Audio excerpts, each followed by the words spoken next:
BMC radio Malayalam വാർത്തകൾ നിങ്ങൾക്കായി അവതരിപ്പിക്കുന്നത് ഐമാക് കൊച്ചിൻ കലാഭവൻ. കലാവിദ്യാർത്ഥികൾക്ക് പ്രിയപ്പെട്ട ബഹ്റൈനിലെ കലാകേന്ദ്രം.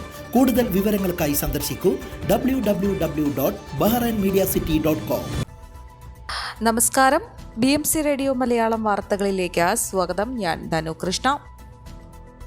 ഹ്രസ്വ സന്ദർശനത്തിന് ബഹ്റൈനിലെത്തിയ ഇന്ത്യൻ ഗ്രാൻഡ് മുഫ്തി കാന്തപുരം AP അബൂബക്കർ മുസ്ലിയാരെ IYCC ബഹ്റൈൻ പ്രതിനിധികൾ സന്ദർശിച്ചു. അദ്ദേഹത്തിന്റെ നേതൃത്വത്തിൽ കേരളത്തിലും രാജ്യത്തിനകത്തും ഇന്ത്യക്ക് പുറത്തും നടക്കുന്ന വിദ്യാഭ്യാസ ആതുര സേവന പ്രവർത്തനങ്ങൾ എന്നും വളരെയേറെ മൂല്യവത്തായ പ്രവർത്തനമാണെന്നും IYCC പ്രതിനിധികൾ സന്ദർശന വേളയിൽ അഭിപ്രായപ്പെട്ടു.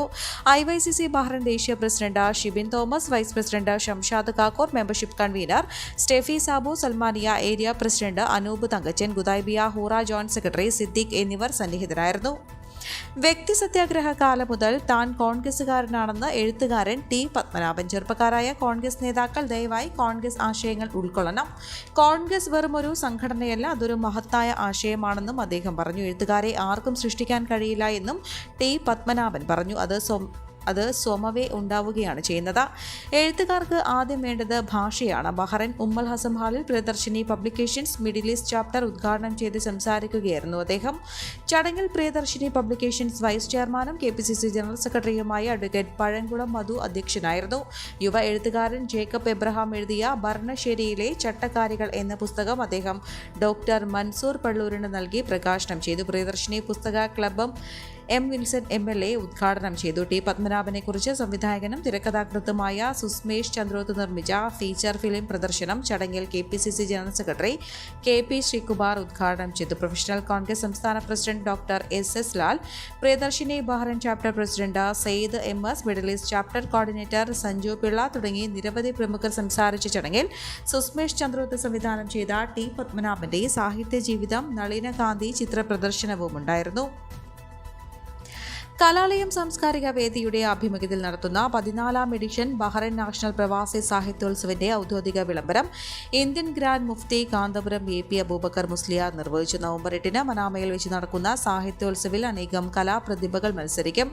നാട് വിട്ടവർ വരച്ച ജീവിതം എന്ന പ്രമേയത്തിലാണ് പ്രവാസി സാഹിത്യോത്സവ് നടക്കുക. ബഹ്റൈനിലടക്കം 19 രാഷ്ട്രങ്ങളിൽ പ്രവാസി മലയാളികളായ വിദ്യാർത്ഥികളുടെയും യുവജനങ്ങളുടെയും സർഗശേഷിയെയും ആവിഷ്കാരങ്ങളെയും പരിപോഷിപ്പിക്കാനും പ്രകടിപ്പിക്കാനുമായി വിവിധ ഇനം കലാമത്സരങ്ങൾ പ്രവാസി സാഹിത്യോത്സവിന്റെ ഭാഗമായി ഒരുക്കിയിട്ടുണ്ട്.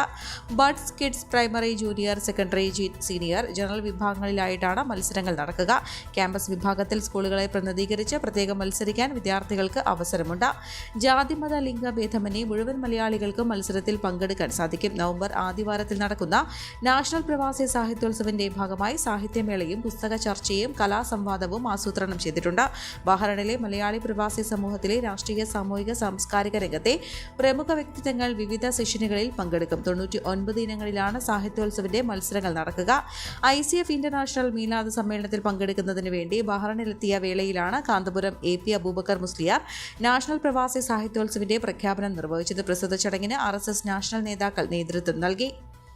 94ാമത് ദേശീയ ദിനാഘോഷ നിറവിൽ സൗദി അറേബ്യ. ദേശീയ ദിനത്തോടനുബന്ധിച്ച് നിരവധി ആഘോഷ പരിപാടികളാണ് രാജ്യത്ത് ഒരുക്കിയിരിക്കുന്നത്. രാജ്യത്തെ 17 നഗരങ്ങളിൽ വ്യോമസേനയുടെ എയർ ഷോ നടക്കും. കൂടാതെ റിയാദ് മുതൽ ജിദ്ദ വരെയും അവിസ്മരണീയമായ വർണ്ണവിസ്മയങ്ങളും ആഘോഷങ്ങളും ഉണ്ടാകും. വിവിധ മേഖലകളിലായി പരിപാടികളും പ്രവർത്തനങ്ങളുമായി വ്യോമസേനയുടെ നിറസാന്നിധ്യമുണ്ടാകും. അതേസമയം രാജ്യത്തിന്റെ ദേശീയ പതാക ഉപയോഗിക്കുന്നതിൽ മാർഗനിർദ്ദേശങ്ങൾ ആഭ്യന്തര മന്ത്രാലയം പുറത്തിറക്കിയിരുന്നു. പതാകയെ അപമാനിക്കുന്നതോ കേടുവരുത്തുന്നതോ ആയ ഏത് വിധത്തിലും ഉപയോഗിക്കരുത്. നിറം മങ്ങിയതും കേടുപാടുകൾ സംഭവിച്ചതുമായ പതാകകൾ ഉപയോഗിക്കരുതെന്നും പതാകയിൽ വാണിജ്യമുദ്രകൾ പതിപ്പിക്കുന്നതും പരസ്യങ്ങൾക്ക് ഉപയോഗിക്കുന്നതും ശിക്ഷാർഹമാണെന്നും മന്ത്രാലയം വ്യക്തമാക്കി. കൂടാതെ മൃഗങ്ങളുടെ ശരീരത്തിൽ പതാക സ്ഥാപിക്കാനോ അച്ചടിക്കാനോ പാടില്ല. തലകീഴായി പതാക ഉയർത്താൻ പാടില്ല. പതാക താഴ്ത്തിക്കെട്ടുന്നതിനും നിരോധനമുണ്ട്. കുട്ടികളുടെ അശ്ലീല വീഡിയോകൾ ഡൗൺലോഡ് ചെയ്ത് കാണുന്നതും സൂക്ഷിക്കുന്നതും പോക്സോ നിയമപ്രകാരം കുറ്റകരമാണെന്ന് സുപ്രീം കോടതി. ഏതെങ്കിലും തരത്തിൽ നേട്ടമുണ്ടാക്കാനുള്ള ഉദ്ദേശത്തോടെയാണ് ദൃശ്യങ്ങൾ സൂക്ഷിക്കുന്നത് എന്ന് തെളിയിക്കപ്പെടുകയാണെങ്കിൽ പോക്സോ നിയമത്തിന്റെ പരിധിയിൽ വരുമെന്നും കോടതി വ്യക്തമാക്കി. ചീഫ് ജസ്റ്റിസ് DY ചന്ദ്രചൂഡ് അധ്യക്ഷനായ ബെഞ്ചിന്റേതാണ് സുപ്രധാനമായ ഈ വിധി പ്രസ്താവം. കുട്ടികളുടെ അശ്ലീല ദൃശ്യങ്ങൾ ലഭിച്ചാൽ അത് പോലീസിനെ അറിയിക്കാതിരിക്കുന്നതും കുറ്റകരമാണെന്നും സുപ്രീം കോടതി വ്യക്തമാക്കി. ചൈൽഡ് പോർണോഗ്രാഫി എന്ന പദത്തിന് പകരം child sexual and exploitative and abuse material എന്ന പ്രയോഗം കൊണ്ടുവരാൻ സുപ്രീം കോടതി കേന്ദ്ര സർക്കാരിനോട് നിർദ്ദേശിച്ചു. ഇതിനായി ഓർഡിനൻസ് ഉടൻ കൊണ്ടുവരണമെന്നും സുപ്രീം കോടതി കേന്ദ്ര സർക്കാരിനോട് ആവശ്യപ്പെട്ടു. ഡൽഹിയുടെ പുതിയ മുഖ്യമന്ത്രിയായി അതിഷി ചുമതലയേറ്റു. സെക്രട്ടേറിയറ്റിലെത്തിയാണ് ചുമതലയേറ്റത്. കെജ്രിവാൾ ഇരുന്ന മുഖ്യമന്ത്രിയുടെ കസേര ഒഴിച്ചിട്ട് മറ്റൊരു കസേരയിലാണ് അതിഷി ഇരുന്നത്. കെജ്രിവാളിന്റെ മടങ്ങിവരവിന് വേണ്ടി കസേര ഒഴിച്ചിടുകയാണെന്നും അതിഷി പറഞ്ഞു. കെജ്രിവാൾ മടങ്ങി വരുന്നതുവരെ മുഖ്യമന്ത്രിയുടെ കസേര ഒഴിഞ്ഞു കിടക്കും. ശ്രീരാമന് വേണ്ടി ഭരതൻ അയോധ്യ ഭരിച്ചതുപോലെ അടുത്ത 4.5 മാസക്കാലം സർക്കാരിനെ മുന്നോട്ട് കൊണ്ടുപോകുമെന്നും അതിഷി പറഞ്ഞു. വിദ്യാഭ്യാസം, ധനം, പൊതുമരാമത്ത് ഉൾപ്പെടെ 13 വകുപ്പുകളാണ് മുഖ്യമന്ത്രിക്ക് കീഴിലുള്ളത്. മുഖ്യമന്ത്രിയായി കഴിഞ്ഞ ദിവസം അതിഷി സത്യപ്രതിജ്ഞ ചെയ്തിരുന്നു. അതിഷിക്ക് പുറമെ 5 മന്ത്രിമാരും സത്യപ്രതിജ്ഞ ചെയ്തു. ഗോപാൽ റായ്, കൈലാഷ് ഗെഹ്ലോട്ട്, സൗരഭ് ഭരദ്വാജ്, ഇമ്രാൻ ഹുസൈൻ, മുകേഷ് അഫ്ലാഫ് എന്നിവരാണ് സത്യപ്രതിജ്ഞ ചെയ്തത്. മുഖ്യമന്ത്രിയായി അധികാരമേറ്റതോടെ ഡൽഹിയുടെ 3ാമത് വനിതാ മുഖ്യമന്ത്രിയായി അതിഷി. കോൺഗ്രസിന്റെ ഷീലാ ദീക്ഷിത്, BJPയുടെ സുഷമ സ്വരാജ് എന്നിവരായിരുന്നു ഡൽഹിയുടെ മുൻ വനിതാ മുഖ്യമന്ത്രിമാർ. അന്തരിച്ച മുതിർന്ന CPIM നേതാവ് MM ലോറൻസിന്റെ മൃതദേഹം മെഡിക്കൽ കോളേജിന് വിട്ടു നൽകരുതെന്നും പള്ളിയിൽ അടക്കം ചെയ്യണമെന്നും ചൂണ്ടിക്കാട്ടി മകൾ ആശ സമർപ്പിച്ച ഹർജി തീർപ്പാക്കി ഹൈക്കോടതി. മൃതദേഹം നിലവിൽ മെഡിക്കൽ കോളേജിലേക്ക് മാറ്റേണ്ടെന്നും തൽക്കാലം മോർച്ചറിയിൽ സൂക്ഷിക്കണമെന്നുമാണ് കോടതിയുടെ ഉത്തരവ്. ആശ സമർപ്പിച്ച പരാതി പരിശോധിക്കാൻ കോടതി മെഡിക്കൽ കോളേജിന് നിർദ്ദേശം നൽകി.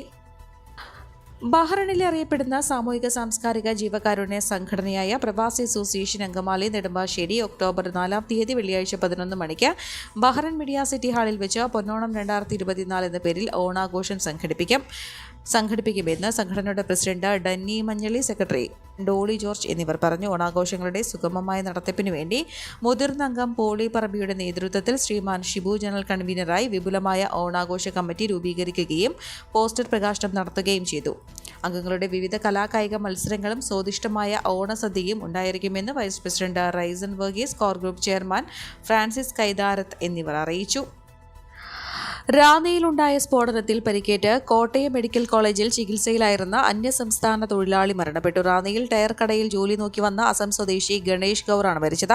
തിങ്കളാഴ്ച ഉച്ചകഴിഞ്ഞ് 3:30 മരണപ്പെട്ടത്. 60% പൊള്ളലേറ്റിരുന്ന ഇയാളുടെ സ്ഥിതി ഗുരുതരമായിരുന്നു. ജോലി കഴിഞ്ഞ് വന്ന ശേഷം ഗ്യാസ് അടുപ്പിൽ ഭക്ഷണമുണ്ടാക്കാൻ ശ്രമിക്കുമ്പോഴാണ് സ്ഫോടനമുണ്ടായതെന്നും ഗണേഷ് പോലീസിന് മൊഴി നൽകിയിരുന്നു. ഞായറാഴ്ച രാത്രി 9:15 അന്യസംസ്ഥാന തൊഴിലാളി താമസിച്ചിരുന്ന ഇടശ്ശേരിയിൽ കുറിയാക്കോസിന്റെ കെട്ടിടത്തിന്റെ മുറിയിൽ സ്ഫോടനമുണ്ടായത്. സ്ഫോടനം ഗ്യാസ് ലീക്കായതോടെയാണെന്നും സംഭവത്തിൽ ദുരൂഹതയില്ലെന്നും പോലീസ് പറഞ്ഞു. മഞ്ചേരി മെഡിക്കൽ കോളേജ് ആശുപത്രിയിൽ ചികിത്സയിൽ കഴിയുന്ന ഒതായ് ചാത്തല്ലൂർ സ്വദേശിക്ക് സ്ഥിരീകരിച്ചത് എംബോക്സിന്റെ അതിവേഗം വ്യാപിക്കുന്ന ക്ലേഡ് 1B വകഭേദം. പശ്ചിമാഫ്രിക്കയിൽ കണ്ടെത്തിയ ഈ വകഭേദം ഇന്ത്യയിൽ ആദ്യമായാണ് റിപ്പോർട്ട് ചെയ്യുന്നത്. കഴിഞ്ഞ മാസം ലോകാരോഗ്യ സംഘടന ആരോഗ്യ അടിയന്തരാവസ്ഥ പ്രഖ്യാപിക്കാൻ ഇടയാക്കിയത് ഈ വകഭേദമാണ്. കഴിഞ്ഞ മാസം ഹരിയാനയിലെ ഹിസാർ സ്വദേശിയായ 26-കാരന് പശ്ചിമാഫ്രിക്കൻ ക്ലേഡ് 2 വകഭേദം കണ്ടെത്തിയിരുന്നു. ദുബായിൽ നിന്ന് സെപ്റ്റംബർ 13 കോഴിക്കോട് വിമാനത്താവളത്തിലിറങ്ങിയ ചാത്തല്ലൂർ സ്വദേശിയായ 38-കാരൻ എംബോസ് ക്ലേഡ് 1B സ്ഥിരീകരിച്ചത്. ലൈംഗിക അതിക്രമ കേസിൽ പ്രതി ചേർക്കപ്പെട്ട നടൻ ജയസൂര്യയുടെ 2 മുൻകൂർ ജാമ്യ ഹർജികളും ഹൈക്കോടതി തീർപ്പാക്കി. സ്ത്രീത്വത്തെ അപമാനിച്ചു, സ്ത്രീകളെ ബലപ്രയോഗത്തിലൂടെ കീഴ്പ്പെടുത്താൻ ശ്രമിച്ചു തുടങ്ങിയ ജയസൂര്യക്കെതിരെ ചുമത്തിയ വകുപ്പുകൾ സംഭവം നടന്നതായി പറയുന്ന കാലയളവിൽ ജാമ്യം കിട്ടാവുന്ന കുറ്റകൃത്യമായിരുന്നതിനാൽ മുൻകൂർ ജാമ്യം ആവശ്യമില്ലെന്നും കോടതി വിലയിരുത്തുകയായിരുന്നു. ജസ്റ്റിസ് CS ഡയസിന്റേതാണ് ഉത്തരവ്. അന്വേഷണവുമായി സഹകരിക്കണമെന്നും കോടതി നിർദ്ദേശിച്ചു.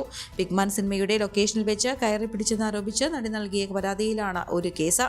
2012-13 കാലയളവിലാണ് സംഭവം. തിരുവനന്തപുരത്ത് സെക്രട്ടേറിയറ്റിൽ ദേ ഇങ്ങോട്ട് നോക്കി എന്ന സിനിമയുടെ ഷൂട്ടിങ്ങിനിടെ കടന്നു പിടിച്ചെന്ന ആലുവ സ്വദേശിനിയായ നടിയുടെ പരാതിയിലാണ് മറ്റൊരു കേസ്. 2008 ജനുവരി 7-നായിരുന്നു സംഭവം. ഈ വാർത്തയോടുകൂടെ BMC റേഡിയോ മലയാളം വാർത്തകൾ സമാപിക്കുന്നു. നന്ദി, നമസ്കാരം.